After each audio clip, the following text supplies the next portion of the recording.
first time to preach in this chapel. First time to stand in front of my lecturer, in front of my dean of studies, in front of my rector, and my superior for 4 years in Zimbabwe, where I'll feed you. I don't know if he is going to approve what I'm going to say here. Thank you. Today is a great day. It is a great day, not just because it is the 4th Sunday in ordinary time. It is a great day because the Son of God, out of his poverty, will come and we will receive him on our hands. In poverty. It is also a great day because of the theme of the day. The theme of poverty. This has been a great controversy, especially among the Franciscans.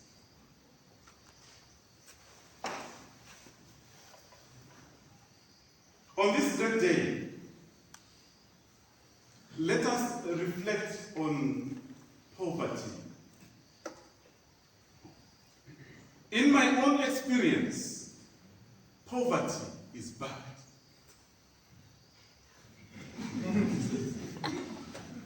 What is your experience, brothers and sisters?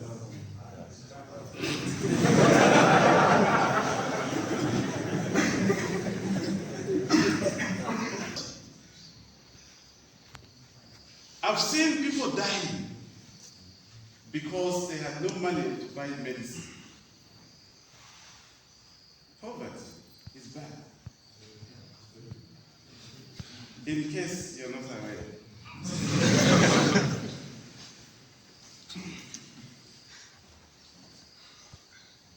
Some people have no food. Some have no clothes. They lack education. Some have no good health. Some even die in poverty. But what are we celebrating today when we have this theme of poverty? Maybe we begin by looking at poverty from a philosophical point of view.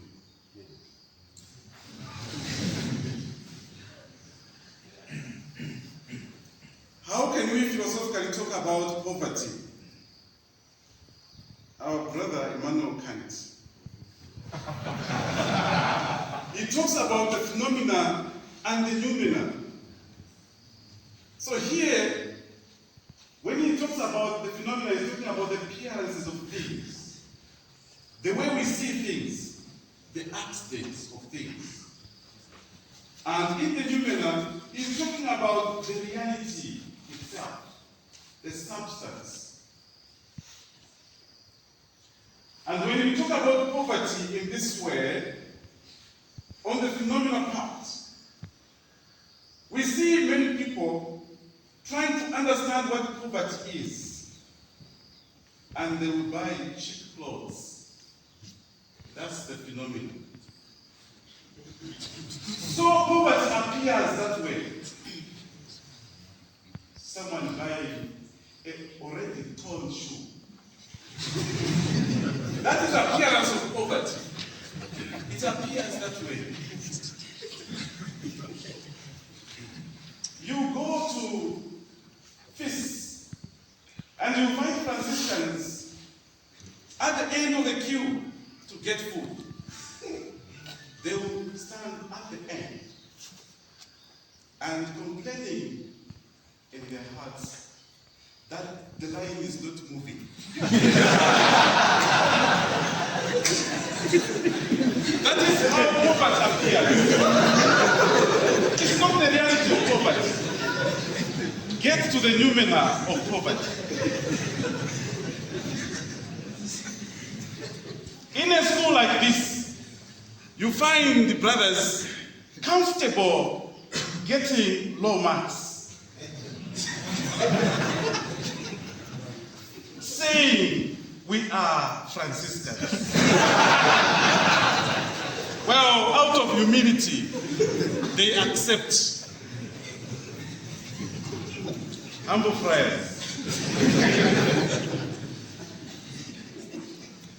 All that is the phenomena of poverty. But what about the noumena? Let us look at Jesus himself. Though he was in the form of God, he did not claim. He emptied himself and became man. He lived among us. He emptied himself. Kenosis. I'm sure that word makes sense to you, philosophers. There's a story about two monks who stayed in this monastery for 50 years.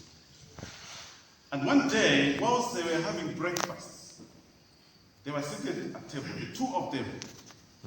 And one of them realized something he never realized in his life. He says, my brother,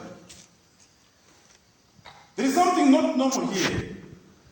For 50 years, we have lived in this monastery, and you and I have never quarreled. Human beings need to quarrel. Why is that we have not quarreled for 50 years? We need to quarrel, my brother. And the other monk says, well, do you have an idea on how we can quarrel? Is there any suggestion? So he says, oh yes, I have a suggestion here. So he kept quiet for a moment. Now, in between these two monks, there was bread, which they were sharing. So that monk says, he held the bread and said, this bread is mine. He said, what did you say? I said, this bread is mine. It's not yours. It's mine alone.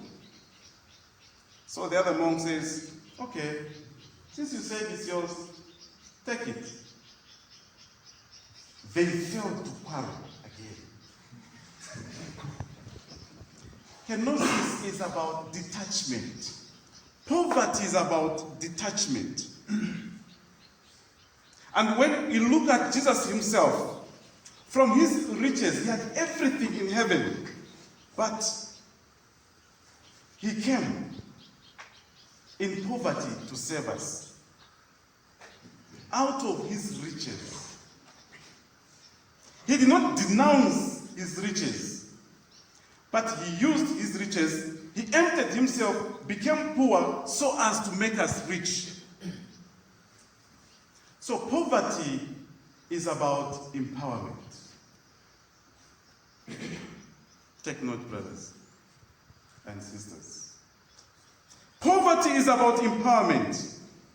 We are all rich in one way or the other. Remember in the gospel, Jesus opened his mouth. He opened his mouth and gave a blessing. Happy are those who are poor in the spirit. This is what Jesus did. After coming in poverty, he came to teach. We are rich in many ways. We have talents. We have our own giftedness, different of them. Listen just to the singing that is there. People are different, gifted differently. Some they play the keyboards, others play the guitar, others sing. We have many gifts. What should we do with our talents, our own giftedness? Should we sit down and say, I am a poor person, or this is a way to live poverty? Many of us, brothers and sisters, We do not know our talents. We do not know our giftedness. This is how we fail to live our poverty. Poverty is found within our riches. I don't know if that makes sense in philosophy. If we are to live our poverty well, then we need to know our riches. What do we have? What are we made of? It is from here that we'll be able to serve others. When Christ came from heaven, he taught us. He empowered us. He healed many people, empowering. He lived among them, empowering them. So poverty is about empowering. Jesus did not just sit after emptying himself, saying, now I'm poor, so let me sit. Poverty has its own vices. It's not being lazy. It is 8:30 in the morning. It is 9 hours. A brother, a sister who calls himself or herself a poor person who has vowed poverty is seated watching television. Laziness, a vice against poverty. Let us realize that we are rich in many ways. We are gifted, we are talented. Out of this, out of our riches, we become poor. By serving the people of God with what we have, we share. Poverty is lived in sharing, not in not having. What we have is not ours alone. What we have is for others. A need, a great need to share. In sharing, we tramp on our pride, brothers and sisters. And we participate in the kenosis of the Lord, the first one to become poor among us. Real poverty. When we detach ourselves from the things that are not necessary, things that don't take us to God, when we empower others, this is a way to do mission. If we are to live our poverty, we are to empower others by what we are and what we have. We live to empower. And that's the power of our poverty. That's the beauty of our poverty. Living in a parish for 30 years, and then you evaluate, you find that for 30 years, this is how people have been. This is how you found them. 30 years, there's no change. People are not educated. Their lives are not dignified. Then where is my poverty? Where is my gifts? Have I shared who I am to them and with them? Have I not been with them? 30 years, people are still the same. When Christ came to live among us, we changed. We have known about him. We have known about the kingdom of God. And this is what helps us to live our Christian life. Because Christ himself has taught us. He has empowered us. Poverty is in empowering others. God himself has empowered us first. And when we empty ourselves, even by living with other people, spending our time, when you spend your time with someone who is struggling in their assignments, you are living your poverty. It is not in not having, it is in sharing. Realizing who you are and what you have, and then you share with those who do not have. Empower others. That's the way to live our poverty. It's a way to do mission.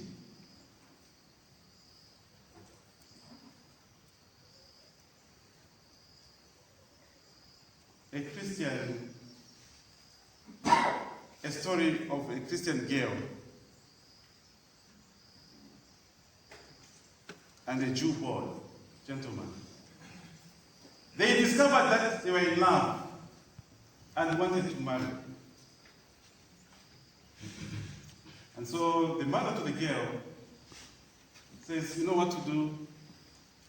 Make that Jew boy, gentleman, become a Catholic. What we have taught you, teach him. May he become a Catholic. And the girl said, all right, I will do that. And so the young girl, lady, did that and taught this young man. But then, a week before the wedding, the young girl went to the mother and said, the wedding is cancelled. She said, did I not tell you to make him a Catholic? What has gone wrong? She said, no, but I overtaught him. And now he wants to be a Catholic priest.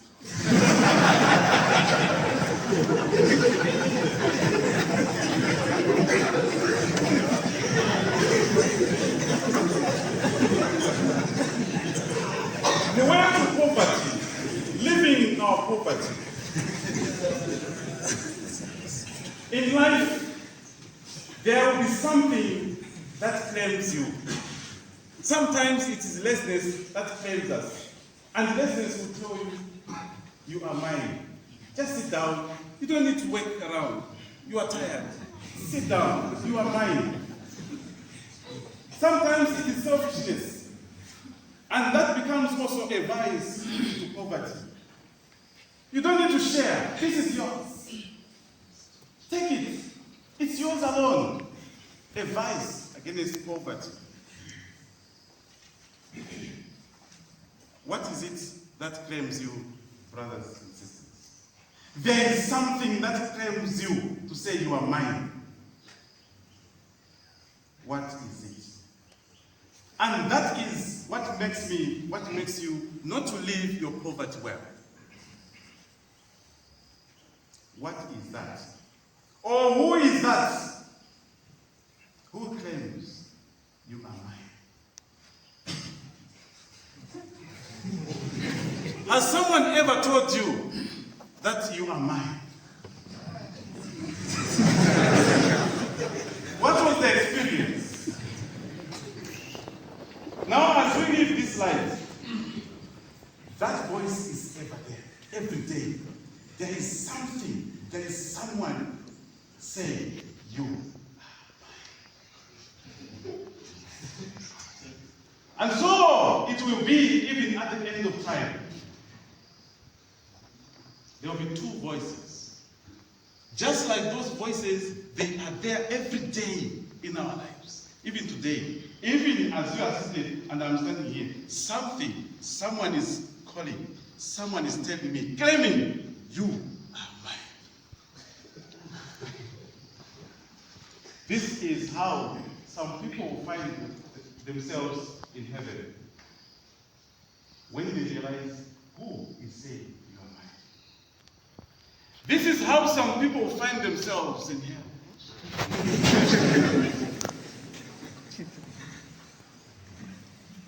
And so, at the end of time, God will be saying, look, I created you. You are mine. This is the theme of detachment, which is linked to poverty. And someone attaches oneself to things, even to people. So at the end of time, God will say, you are mine, I created you. And so he does every day. You are mine. And so the devil every day. And so even at the end of time, he will still say, look, you led a deceitful life, as we heard in the first reading. Deceitful life. I don't know, the life of untruthfulness. I'm not too sure, do brothers tell lies?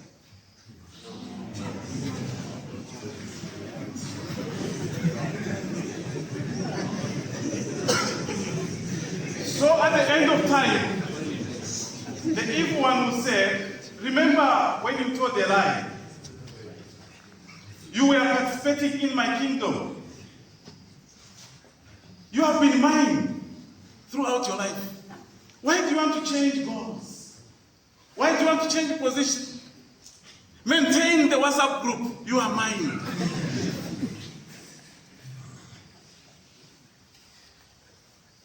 And so, our life is about detaching oneself from things that are not necessary. Let us remember, if we are to live our poverty well, what is it that claims me? That you are mine. That will be the last voice that I will hear before I die. You